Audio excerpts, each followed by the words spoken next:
Top quality और consistent performance के लिए सिर्फ सिल्वर पंप्स एंड मोटर्स, नाम याद रखना। વાત કરીએ નકલી કોલેજને લઈને કોંગ્રેસ પ્રવક્તા મનીષ દોશીએ પ્રહારો કર્યા છે। દેશ અને રાજ્યમાં નકલીનો વેપલો છે તેવું કહ્યું। વિદ્યાર્થીઓના ભવિષ્ય સાથે ચેડા થઈ રહ્યા છે।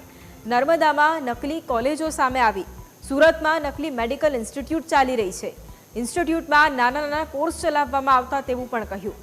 રાજ્યના શિક્ષણ મંત્રી ક્યારે પગલાં લેશે તેવો સવાલ પણ મનીષ દોશીએ પૂછ્યો છે।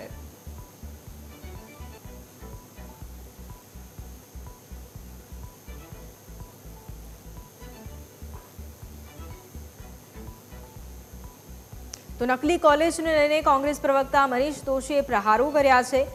દેશ અને રાજ્યમાં નકલીનો વેપલો તેવું પણ કહ્યું છે। વિદ્યાર્થીઓના ભવિષ્ય સાથે ચેડા થઈ રહ્યા છે। નર્મદામાં નકલી કોલેજો સામે આવી છે, જ્યારે સુરતમાં નકલી મેડિકલ ઇન્સ્ટિટ્યૂટ ચાલી રહી છે। આ ઇન્સ્ટિટ્યૂટમાં નાના નાના કોર્સ પણ ચલાવવામાં આવતા હતા। વિદ્યાર્થીઓના ભવિષ્ય સાથે છેડા થાય એવી ઘટના રૂપના ભાગરૂપે સુરતના પૂર્ણા વિસ્તારમાંથી આખી સમગ્ર નકલી કોલેજ થઈ છે, જે મેડિકલ અભ્યાસક્રમોના નાના નાના કોર્સીસ ચલાવતા હતા।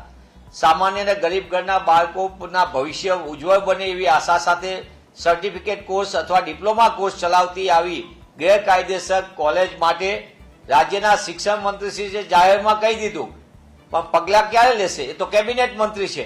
ત્યારે આ પકડાયેલી નકલી કોલેજમાં કરોડો રૂપિયાનો વેપલો લૂંટનારા કોણ હતા અને આ નકલી કોલેજને અત્યાર સુધી ચાલવા દેવામાં કયા કયા નેતાની સાંઠગાંઠ હતી એની તપાસ કરવામાં